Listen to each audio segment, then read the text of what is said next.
یعنی میں جہاد اکبر کرنا چاہتا ہوں. اگر آپ کا ذہن آمادہ ہے بھائی جملہ رہے گا نہ ہو جائے. یعنی میں چاہتا ہوں کہ دربار تک جاؤں. یعنی اس نتیجے کے بعد مجھے کہنے کا پورا حق ہے انہیں لے جایا نہیں گیا ہے. یہ چاہتے تھے کہ ہم جائیں. نہیں معلوم ہے لفظ پہنچا ہے. ارے جو ظلم کا لشکر عباس کے سر کو نیزے میں نہ روک سکا وہ سجاد کو دربار تھا. میں دونوں نہج بیان کروں گا حضور. میں دونوں نہج بیان کروں گا اور آپ کے ذہن کو منتشر نہیں ہونے دوں گا. یہ چاہتے ہیں کہ ہم دربار تک جائیں. انہیں لے جایا نہیں گیا. چاہتے تھے کہ ہم وہاں تک جائیں. یعنی سجاد کہنا یہ چاہتے ہیں ظلم کی سختیاں تمہاری ہوں گی, منزل ہماری ہوگی, ستم تمہارا ہوگا, مقصد ہمارا ہوگا, حکومت تمہاری ہوگی, پرچم ہمارا ہوگا, لشکر تمہارا ہوگا, فتح ہماری ہوگی. یعنی ہر ایک اذیت برداشت کریں گے پر اپنی منزل تک جائیں گے. ہر ایک مصیبت برداشت کریں گے پر اپنے مقصد تک جائیں گے. لشکر ہمیں گھیر کے لے جائے گا پر فتح کا اعلان ہماری ہوتا رہے گا. یعنی ہم چاہتے ہیں کہ دربار تک جائیں. سوال یہ ہے کہ یہ دربار تک جانا کیوں چاہتے ہیں؟ اس کی آخری وجہ یہی ہے کہ جو ظلم مٹانا, جو اسلام مٹانا چاہتا ہے, جو دین مٹانا چاہتا ہے, وہ تو کربلا میں آ ہی نہیں رہا. یہی وجہ ہے کہ سجاد نے کہا تو نہیں آیا تو ہم آ رہے ہیں.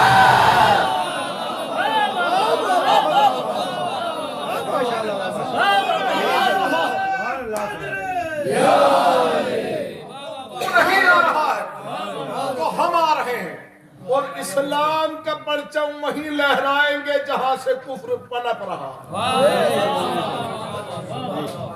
جہاں دین کو مٹانے کی سازشیں ہو رہی ہیں وہیں دین کا پرچم لہرائے گا. ذرا چونکہ آپ کا ذہن آمادہ ہے تو لہذا ایک جملہ عرض کرتا چلو. اور یہ فطرت بھی ہے خاندان بنی ہاشم کی.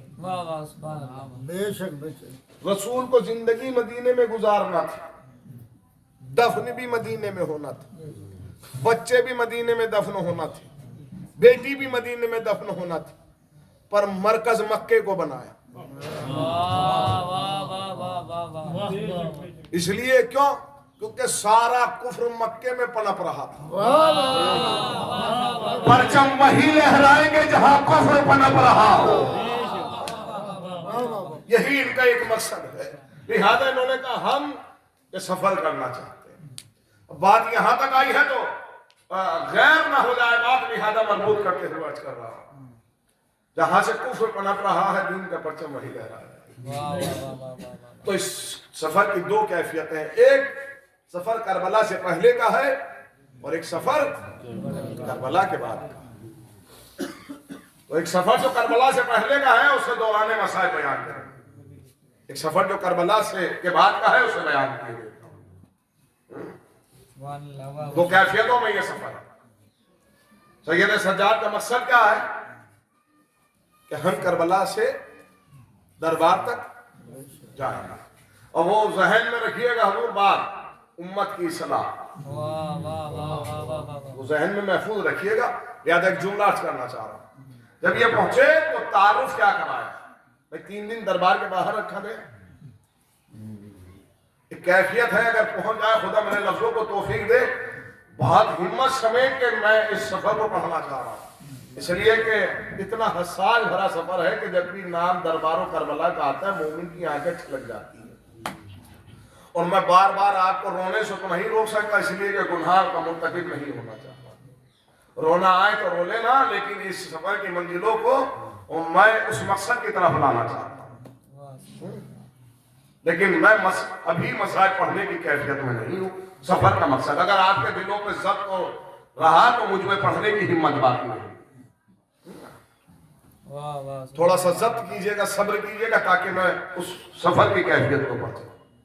3 دن دربار کے باہر رکھا اور جب داخل ہوا تو تعارف کیا ہوا. یہ تو اتنی سب سے بڑا ظلم انسان کا انسان پہ یہ تو ہزار ظلم بڑے ہوتے ہیں.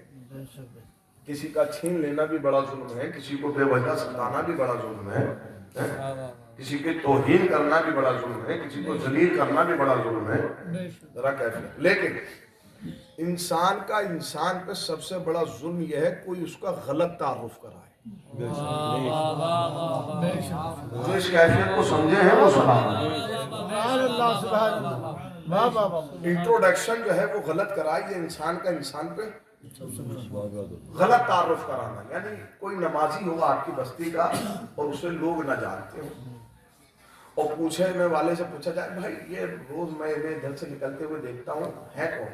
وہ نمازی ہے, سچا انسان. لیکن بتانے والے نے تعارف کیا کرایا؟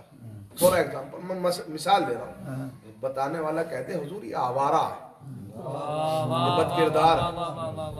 یہ سب سے بڑا ظلم ہے. یعنی اس کے زندگی بھر کے کریکٹر کو ایک تعارف میں ختم کر دینا. آپ پتہ نہیں کیفیت کو سمجھے ہیں کہ نہیں سمجھے. زندگی بھر کی سچائی کو, زندگی بھر کی محنت کو آپ کے ایک تعارف میں ختم کر دینا. اور جب تک وہ اسے دیکھے گا, جب بھی ملے گا تو آوارہ سوچ کے ملے گا, جب بھی ملے گا بدمعاش سوچ کے ملے گا. جب تک حقیقت سے پردہ نہیں ہٹ جاتا تب تک اس کی نظر میں شخص وہی رہے گا. ظلم تو آل محمد پہ ایک سے بڑا ایک ہوا, لیکن سب سے بڑا ظلم یہ ہوا جب دربار میں داخلہ ہو رہا ہے تو تعارف کیا کرایا؟ باغیوں کا قافلہ. اس کیفیت کو محسوس کیجئے گا. حضور اور خدا مجھے توفیق دے کہ میں اس منزل کو آپ کے ذہنوں تک پہنچا سکوں. تعارف کیا ہوا؟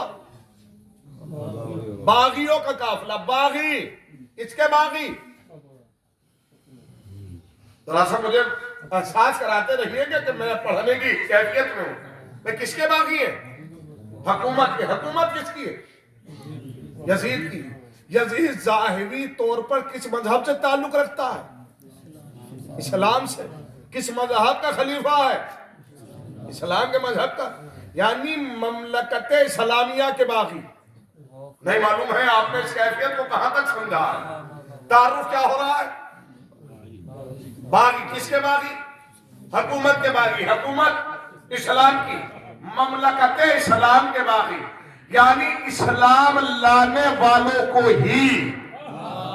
آپ نے غور نہیں کیا ہے بھئی تعارف یہ ہے. یزید نے جو مدد مانگی تھی, جہاں بھر سے جو مدد مانگی تھی, جہاں بھر سے, وہ کیا کہہ کے مانگی؟ وہ یہی تو کہہ کے مانگی کہ ہماری جنگ باغیوں کے خلاف ہے, ہماری جنگ باغیوں کے خلاف ہے, ہماری جنگ باغیوں کے خلاف ہے. اور یہی کہہ کر اس نے مدد مانگی. 3 دن تک باہر کھڑا رکھا. کیوں؟ اس لیے کہ دربار آراستہ ہو رہا تھا, کرسیاں بچھائی جا رہی تھی, مہمانوں کی آمد ہو رہی تھی.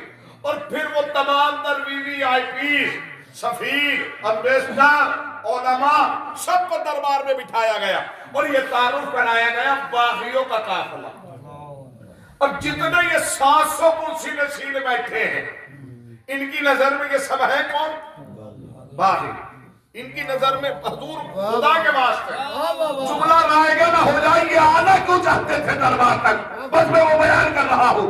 بھئی تعارف کیا ہوا؟ باغیوں کا قافلہ. اور جب یہ قافلہ داخل ہو گیا تو ایک بکے ہوئے شاعر نے بنی امیہ کے فضائل پڑھنا شروع کی اور بنی امیہ کی فضیلت بیان کرنا شروع کی.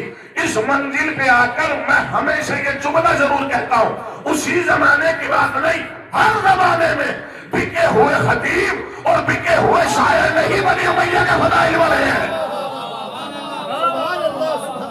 جنہوں نے اپنا ضمیر بیچ دیا ہو. ہر زمانے میں صرف انہوں نے ہی پڑھے ہیں. اور جب وہ بیان کر چکا اور کچھ نہ رہا بیان کرنے کے لیے, یزید نے اسے انعامات سے نوازا. اور جب انعامات سے نوازا اور وہ جانے لگا تو سید سجاد, اب یہ جوانوں کے لیے ہے, آگے بڑھے اور کہتے ہیں کہ حاکم وقت اجازت ہے کہ میں بھی اس منبر پر جاؤں کچھ بیان کروں. البتہ اللہ تو منبر نہیں ہے, لکڑیوں کا ڈھیر. کسی صاحب نے ان قریب منبر سے ہی پڑھا تھا کہ حضور امامہ بہت چلے معتبر ہے, بہت اچھا ہے, پر امامہ تو کربلا میں شمر کے سر پہ بھی تھا. ابھی قریب پڑھا تھا کسی خطیب نے منبر سے، اور سن کے تھوڑے سے سمجھ کی بات ہے.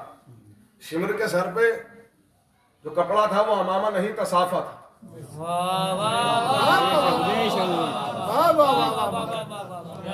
بس یہ ہے کہ امامے کی صورت میں تھا، صافہ تھا.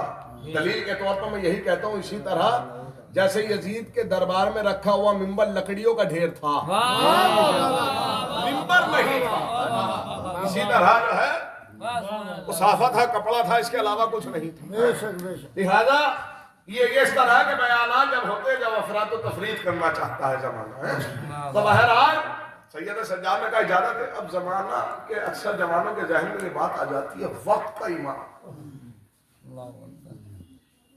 وقت کا ایمان اور ملوم سے اجازت یہ خیر ممکن ہے. دیکھیے حکمت ہے، حکمت اس لیے کہ یہ قیدی بن کر آئے ہیں، جو بیٹھے ہیں وہ جانتے نہیں یہ ہے کون، وہ جانتا ہے یہ ہے کون. لیکن اگر بات ایسے نہیں سمجھے تو میں قریب کر رہا ہوں. یہ جتنے بیٹھے ہیں دربار میں یہ کس کے مہمان ہیں؟ یزید کے مہمان. ان میں سے کوئی ایک ایسا تو نہیں ہے کہ جسے سید سجاد نے بلایا ہو؟ سب کو کس نے بلایا؟ مہمان کون ہیں یہ سب کے سب کس کے؟ یزید ہے میزبان، اور مہمان ہے یہ تمام کرسی نشین. کیفیت کو محسوس کیجئے. سید سجاد نے اجازت مانگی ہی اس لیے تھی کہ اگر اس نے ایک مرتبہ اپنے مہمانوں کے سامنے اجازت دے دی تو پھر اس میں ہمت نہیں ہے مجھے منبر سے اتار لے. کاش کے 10 پہنچتا میرے قریب ہوتے. ارے بھائی جو میزبانی کی کیفیت کو جانتے ہیں وہ ذرا محسوس کریں گے، ہے نا. سیاست و حکمت ہی یہ تھی. اگر مہمانوں کے سامنے پہلے تو یزید نے منع کر دیا اس لیے کہ جانتا تھا کہ گھرانے سے تعلق ہے، قطعی طور پہ منع کیا گیا. سید سجاد نے پھر کہا مجھے اجازت تو ملے میں کچھ بیان تو کروں. تو مہمانوں کی فرمائش ہوئی یزید ہم بھی دیکھنا چاہتے ہیں یہ قاضی کہنا کیا چاہتا ہے. یعنی یزید نے اپنی مرضی سے اجازت نہیں دی ہے، مہمانوں کی وجہ سے، مہمانوں کے سامنے میری عزت بچی رہے اس لیے اجازت دی ہے. ورنہ مہمان کہیں گے تمہارے گھر بیٹھے ہوئے تھے کہ بات کہی تھی وہ بھی نہ مانی، ہم نے اتنی مدد کی تمہاری اپنا مسکر دے دیا. لہذا مہمانوں نے فرمائش کی ہم دیکھنا چاہتے ہیں یہ قیدی کہنا کیا چاہتا ہے. تو بحالت مجبوری یزید نہیں چاہتا تھا. سید سجاد منبر پر گئے، حمد باری تعالیٰ. اب وہ تعارف ذہن میں ہے نا، وہ تعارف نہ بھولیے گا. تعارف کیا ہے؟ باغیوں کا تعارف. باغی کس کے؟ مملکت اسلامیہ. سید سجاد نے جب اپنا تعارف کرایا کہا جو جانتا ہے وہ جانتا ہے، جو نہیں جانتا وہ پہچان لے میں مکہ کا بیٹا. اگر اتنے تعارف کے بعد بھی اس جملے کو نہ سمجھ پائے تو میرے پڑھنے کا کوئی فائدہ نہیں ہے. میں زمزم و صفا کا بیٹا، میں مکہ کا بیٹا. حضور یہ مکہ کا زمزم و صفا کا بیٹا کیوں کہا؟ اس لیے کہ ان کی نسبت ہے اسلام سے اور بیٹا وارث ہوتا ہے. یعنی کہنا چاہتا ہے میں کعبے کا وارث، میں کعبے کا وارث. جو جانتا ہے وہ جانتا ہے، جو نہیں جانتا وہ پہچان. وہ تمام تعارف کرانے کے بعد پھر فکرہ کہا میں علی حسین کا بیٹا. سب سے آخری تعارف تھا سید سجاد کا. میں کیفیت کو محسوس کیجئے گا. اگر بات پہنچ جائے تو بہت بس اس مقصد کی طرف لائے ہو جو بیان کرنا چاہتا.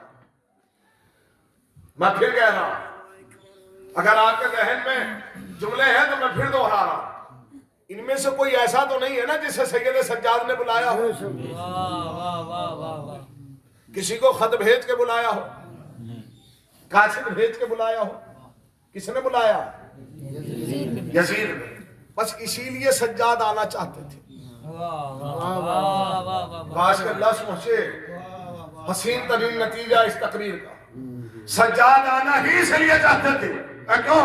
کیا ہر دفعہ ایسا نہیں ہوگا کہ مجمع بھی ہم جمع کریں اور اعلان بھی ہم کریں.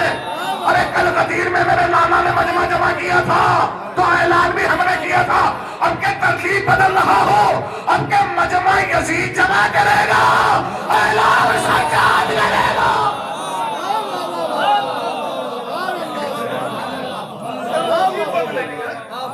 مجمع تمہارا ہوگا, دربار تمہارا ہوگا, گھر تمہارا ہوگا, لوگ تمہارے ہوں گے, لیکن اعلان ہمارا ہوگا. سجائی ہوئی نشید تمہاری ہوگی, ذکر ہمارا ہوگا. کہنے میں علی حسین کا بیٹا, میں علی حسین کا بیٹا. ذرا کیفیت کو محسوس کیجیے. جیسے ہی لفظ حسین آیا تو روم کے ایمبیسڈر کے ساتھ, سفیر کے ساتھ ایک عیسائی عالم دین آیا ہوا, اور اس نے جیسے ہی حسین کا نام سنا فوراً کا کس حسین کی بات کر رہے ہیں. تو سید سجاد نے کہا تم کسی حسین کو جانتے ہو؟ کہا میں بس ایک حسین کو جانتا ہوں. تو بیمار کہتے کس حسین کو جانتے ہیں؟ کہا اسے جانتا ہوں جو مسلمانوں کے رسول کے دوش کا سوار. میں اس حسین کو جانتا ہوں کہ جس کی خاطر نبی نے اپنے خطبے کو روکا اور اس کا تعارف کرایا. وہ جو مسلمانوں کے نبی کا سبط اصغر ہے, جو چھوٹا نواسا ہے. میں اس حسین کو جانتا ہوں جسے میں نے پہلی مرتبہ میدان مباہلہ میں دیکھا تھا. یہ عاقب ہے, عاقب کا بیٹا ہے, یہاں بیٹھا ہوا. عاقب عبد المسیح کا شاگرد ہے, اور عبد المسیح جو شاگرد ہے وہ ابو حارثہ کا ہے, جو میدان مباہلہ کا علماء نجران کا سب سے بڑا عالم تھا. یادا بیٹھا ہوا ہے, کہا میں اس حسین کو جانتا ہوں. تو سید سجاد نے فوراً سینے پہ ہاتھ رکھا اور کہا میں ہی اسی حسین کا بیٹا ہوں. تعارف کیا تھا؟ اگر تعارف ذہن میں ہے تو پھر یہ کیفیت سمجھ میں آتی ہے. تعارف کیا ہے؟ باغیوں کا تعارف ہے نا. اور اب سید سجاد تعارف کرا رہے ہیں میں حسین کا بیٹا ہوں, اور عیسائی علیہ الدین کہہ رہے ہیں حسین جو محمد مسلمانوں کے نبی ہیں ان کا نواسا ہے نا. یہ عیسائی علیہ الدین مہمان کس کا ہے؟ یزید کا. اور تعارف ہوا باغیوں کا قافلہ جب یہ سمجھ گیا کہ یہ مسلمانوں کے نبی کا نواسا ہے تو اس نے یزید کی طرح مخاطب ہو کر کہ یزید تو کو کہتا تھا یہ باغی ہے, یہ تو اسلام لانے والے ہیں. ذرا سوچیے, اگر اس کیفیت کو سمجھ سکتے ہیں تو سمجھیے گا حضور انسان کی تمام تر ضلالت بھری زندگی میں سب سے بڑا ذلت کا دن وہ ہوتا ہے جب اس کا مہمان اپنے میزبان پہ انگلی اٹھائے. بھائی آپ نے غور نہیں کیا ہے؟ ارے بھائی آپ کو جو ہے غیرت مند افراد میرے سامنے بیٹھے ہیں, بھائی اس سے بڑی غیرت کو ٹھیس کیا لگے کہ جب مہمان میزبان پہ انگلی اٹھائے. کہ یزید تو کہتا تھا یہ باغی ہے, یہ تو وہ ہے جو اسلام لانے والے. تو نے ہم سے کہا تھا جنگ باغیوں کے خلاف ہے, یہ تو وہ ہیں جن کے صحن میں قرآن اترا. یہی تو وہ ہے کہ جن کی مملکت کو تو نے حکومت بنایا. یہی تو وہ ہے جس مذہب کا تو خلیفہ بنا بیٹھا. تو کہہ رہا ہے یہ باغی. ذرا سوچئے, اب یہ گفتگو ہوئی تو اس نے فوراً پوچھا حسین کہا, کہ میرے بابا کو شہید کیا. اس نے ہاتھوں کو جوڑا اور کہا ہے بیمار معاف کر, ہمیں معلوم نہیں تھا جنگ آپ کے خلاف.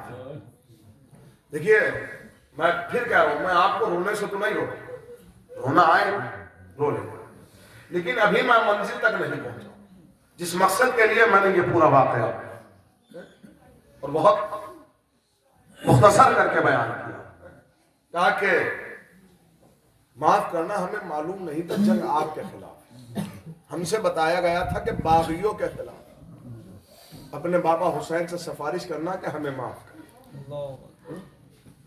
اور اب یہ عیسائی عالم دین یزید کی طرح مخاطب ہوا، کیفیت کو سمجھنا ہوا اور معلوم سا جملہ کہتے ہیں کہ یزید میں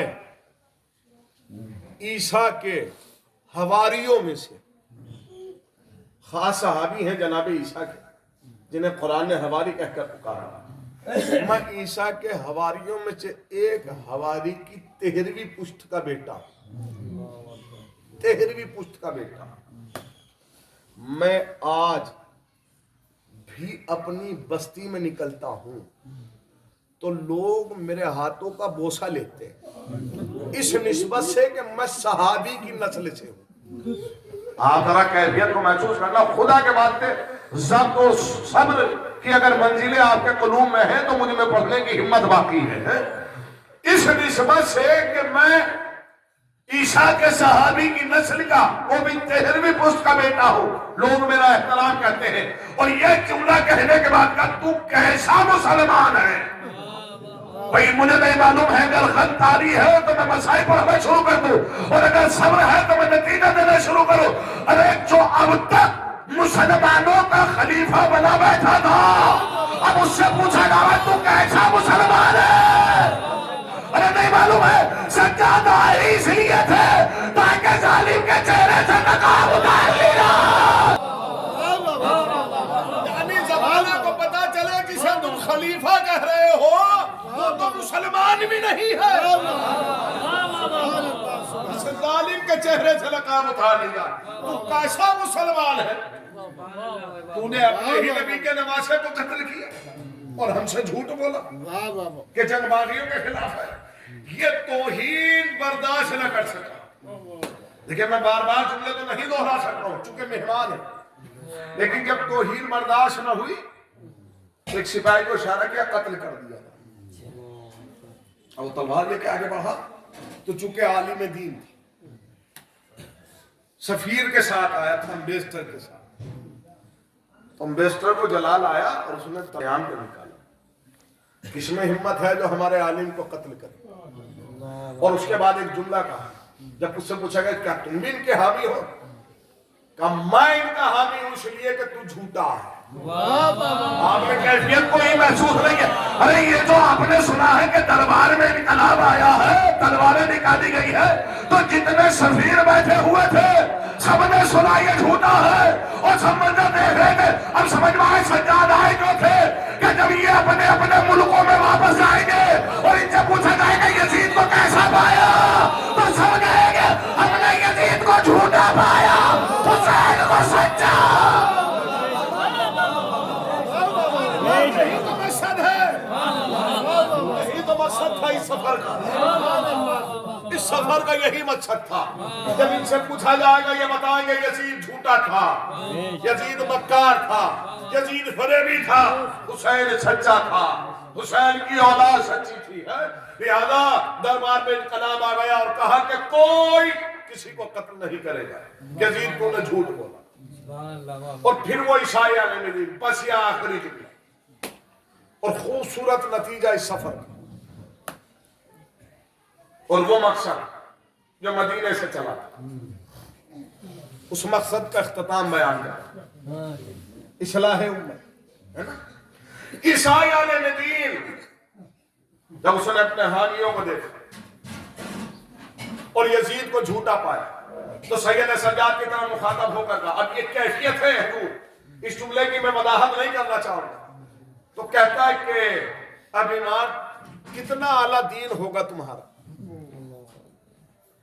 جس کے لانے والے اپنے آپ کو اپنے دین پہ قربان کر رہے ہیں۔ میں نے کہا میں اس کی زیادہ وضاحت نہیں کروں گا، جس کے لانے والے اپنے آپ کو قربان کر رہے ہیں۔ دیکھیے شاید یہ جملہ ابھی وضاحت مانگ رہا ہے، جب کوئی مشن بنایا جاتا ہے، اسے آسانی سماجی مثال سے سمجھاؤں، اگر کوئی پارٹی قائم کی جائے تو تو جو پارٹی کو قائم کرتا ہے نا وہ اپنی پارٹی کے لیے کبھی قربانی نہیں دیتا، وہ لوگوں کو لڑواتا ہے، لوگوں کو قربان کرواتا ہے۔ خود قربان ہو جائے تو پھر پارٹی بنانے کا فائدہ کیا؟ آپ نے شاید کیفیت نہیں سمجھی۔ یہی وہ مرحلہ ہے جسے عیسائی علیہ دین کہہ رہا ہے۔ وہ کتنا اعلیٰ دین ہوگا جس کے لانے والے اپنے آپ کو قربان کر دے، ماننے والے نہیں، لانے والے اپنے آپ کو قربان کر دے۔ اور اس کے بعد ایک جملہ کا سجاد گواہ رہنا، گواہ رہنا، گواہ رہنا، جب میں اس دربار میں آیا تھا تو عیسائی تھا۔ نہیں معلوم ہے جملہ پہنچا ہے یا نہیں؟ ارے جب میں آیا تھا تو عیسائی تھا، اب جا رہا ہوں تو مسلمان بن گیا۔ ارے اب بھی مرشد نہیں پہچانا، یہ آئے ہی اس لیے تھے جہاں کفر پنپ رہا تھا ہم وہی مسلمان بنا کر۔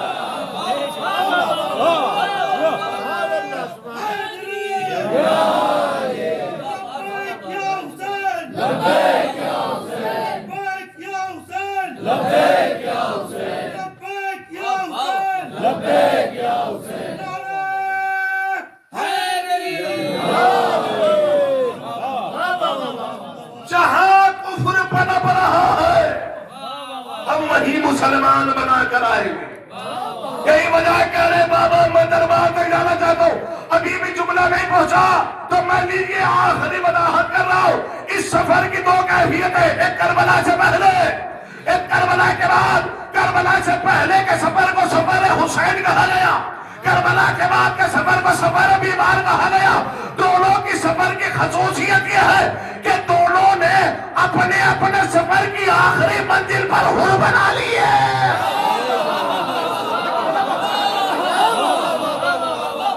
اپنے اپنے سفر کی آخری منزل پر دونوں نے حور بنائے۔ یہی وجہ ہے کہ یہ نکلے ہیں ایک سفر جو کربلا کے بعد۔ اس سفر کو دو حصوں میں تقسیم کیا گیا، ایک کربلا سے پہلے، ایک کربلا کے بعد۔ سفر ایک ہی ہے اور کیفیتیں دو ہیں۔ سفر ایک ہے، منزلیں دو۔ یہی وجہ ہے کہ حسین مدینے سے کہہ کر نکل رہے ہیں کہ ہم جہاد کے لیے نکل رہے ہیں، تاکہ کل کوئی یہ نہ کہہ سکے کہ ہمیں علم ہوتا تو ہم بھی اس جہاد میں شریک ہو کر سعادت حاصل کریں۔ حسین بیان کر کے نکل رہے ہیں۔ اور کیفیت یہ ہے حضور پڑھنے کو تو یہ سفر ایک طویل وقت چاہتا ہے۔ شکر گزار ہوں آپ نے بڑا ضبط رکھا اور مجھے اس منزل تک پہنچنے کا سعادت حاصل۔ لیکن جب یہ سفر مدینے سے ہو رہا تھا، جب شب 28 رجب سید الشہداء دربار سے آئے، جب سے گئے تھے جب تک آئے، گھر میں سب سے پریشان ہونے والی بی بی کا نام تھا زینب۔ کبھی دروازے پہ آتی تھی، کبھی واپس آتی تھی۔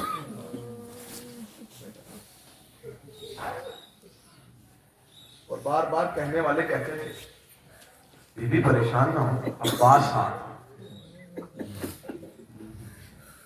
بی بی پریشان نہ ہو، اکبر ساتھ گئے ہیں، بی بی پریشان نہ ہو، آپ کے انو محمد ساتھ گئے ہیں، قاسم ساتھ ہیں، محمد حنفیہ ساتھ ہیں، بی بی پریشان نہ ہو، جعفر ساتھ ہیں۔ یہ تمام تر کیفیتیں ہیں۔ لیکن جس وقت امام حسین آئے تو بی بی نے پوچھا بھیا خیریت؟ اچھا جواب، یہ اس سفر کا سب سے قیامت بھرا جواب تھا۔ جب بہن نے پوچھا بھائی سب خیریت ہے نا، تو امام نے بس ایک جواب دیا، وہ کیا؟ بہن مدینہ رہنے کے لائق رہا۔ آپ کی آوازیں بلند ہیں، خدا آپ کی آوازوں کو رکھو۔ قیامت کی منزل ہے یہ، جس وقت یہ فکرہ کہا بھیا بہن مدینہ رہنے کے لائق نہ رہا، بہن سمجھ گئی۔ کہا کہ بھائی کا سفر کی تیاریاں کی جائیں۔ ہاں میری بہن اب سفر کی تیاریاں کی جائیں۔ رات گزری ہے جیسے مدینے میں تاریخ لکھتی ہے کہ اب تک کوئی رات ایسے نہ گزری تھی